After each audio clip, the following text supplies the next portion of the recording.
Guys, go ahead. He's all right. He just tweaked his ankle. He's good. Yeah. Ernest will be good. Ernest, we got good news, and we expect him to be out there tomorrow. So it's great. Coach, with the play of, so Jordan was able to do in the preseason game, and just to see plays Tyler's making in practice, and of course, the big three guys who are veterans. Is this the most talented receiving group that you coach from top to bottom? It's a deep group, and I think there's been a lot of signs of good things. But again, as we all know, there's a long way to go. We haven't even played a game yet.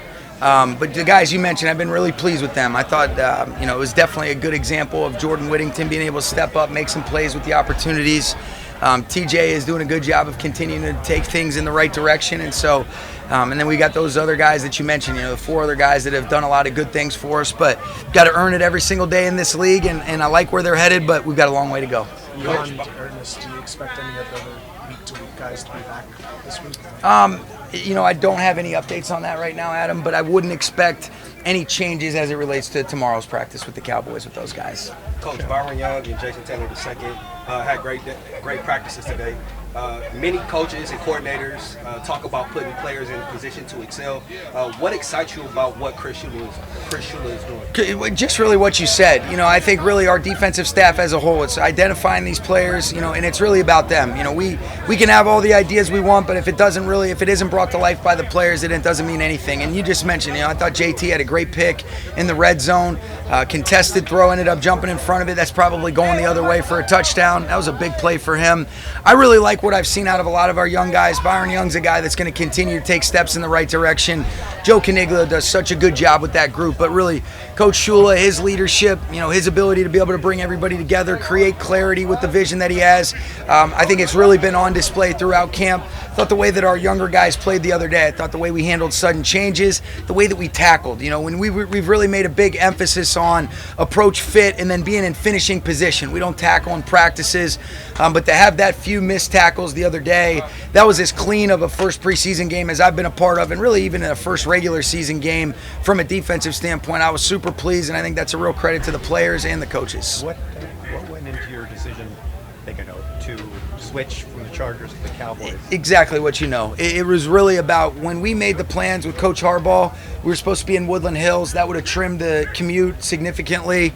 Wednesday traffic, you would have been talking about having our guys in the car for over 3 hours, potentially an hour and 45 there, and who knows how long it would take back. And so it was hard for me to look at the guys in the eye and say that made sense. And I actually asked Coach Harbaugh, or I told Coach Harbaugh on Sunday morning that we weren't going to be able to do that. I asked Coach McCarthy right before the game, I said, I know you guys are still in town. Would you have any interest? We'd come to you guys because the commute is, a lot less significant in terms of just the overall time. And so that was exclusively what the decision was. But for us to be able to get that work against another team, one that gives different techniques, different schemes on both sides, from an offense, defense, and even in the kicking game with Bones, it's great work for us. And, we need to get another good day tomorrow.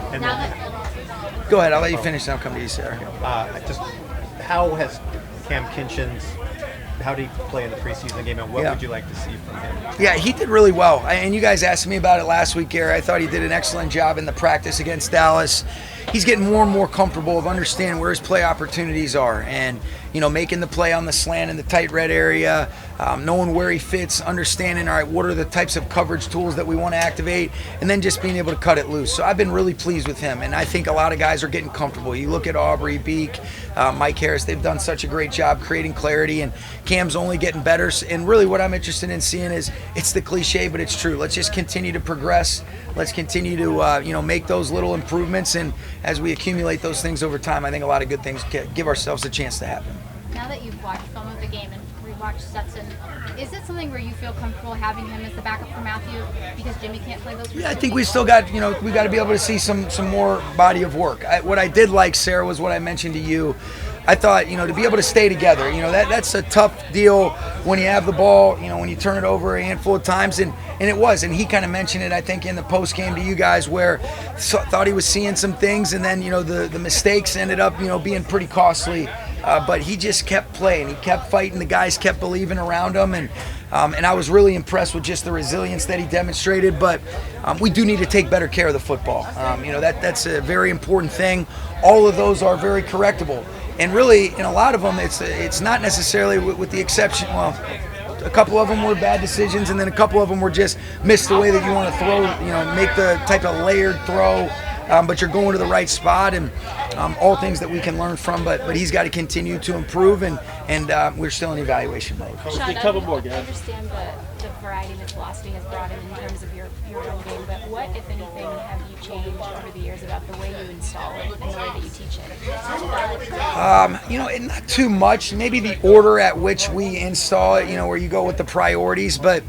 The duo play has always been a big play of ours. I know you and I have kind of talked about that, but there really hasn't been much. We've kind of added little wrinkles and differences, but I think the important thing for us is, not being the jack of all trades, master of none. What's the identity? What are the complementary mixers? And then how can we make sure that we keep people off base, whether we're in 12 personnel, 11 personnel? But if anything, I would say maybe just the order at which we install in terms of your weekly progression.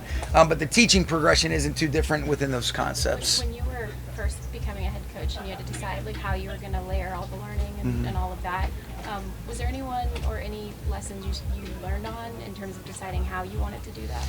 Yeah, shoot. It's all about, the coaches that I've been around that have been great examples. You get a chance to learn from Coach Shanahan and from Kyle, from John Gruden, even from Jay. Bill Callahan, especially as it relates to the run game. When I'm first the coordinator, you're working with Chris Furster the first year, and then when you really start calling plays, you're working with Bill Callahan. And he had such a great teaching progression in terms of the different variety of schemes that he's activated throughout the course of his career. And so, what we envisioned we were going to be when we first got here ended up being very different. But those guys were all instrumental in terms of, putting together a teaching progression. And then obviously, as it relates to our first year, Matt LaFleur and Aaron Cromer were key and critical factors with that. Kobe Durant, he seems to be making a lot of plays out there, bouncing back from last season. Just what's your thoughts on his play so far? He's been outstanding. He's understanding. He's got such great movement. He's really understanding, how to be able to trigger on concepts, where those play opportunities arise. You hear me talk about that a lot, but that's a big thing, especially based on whatever the defensive call is. But he's competitive as hell. He really understands how to be able to play a lot of the techniques that Aubrey's coaching, specifically from the outside corner location. He has position flex. He's had as consistent and as good a camp as anybody on the defensive side of the ball. I've been so pleased with the Kobe Durant. He's been awesome. Zach shows up. Last one, guys. Tape from Sunday. Yeah. Zach Thomas? Van Valkenburg. Yeah. Van. How has he continued to work after moving to practice squad late last year? He just what you said, Adam. He just maximizes his opportunities. And you look at the second effort play that he makes on the sack. He had a couple other opportunities where he's forcing the ball to come out a little bit quicker. His pursuit, being able to read out of the stack in some of the screen games. He's a smart, conscientious player. And, he takes coaching really well from Joe. And, I think that group as a whole has really elevated their play. But I was pleased with him. I thought we saw some good things from Keir Thomas. And so Van did make a lot of good plays. And Zach Thomas did a good job for the offense as well. Both Zachs. All right. Thanks, guys. Thanks, Coach. See y'all.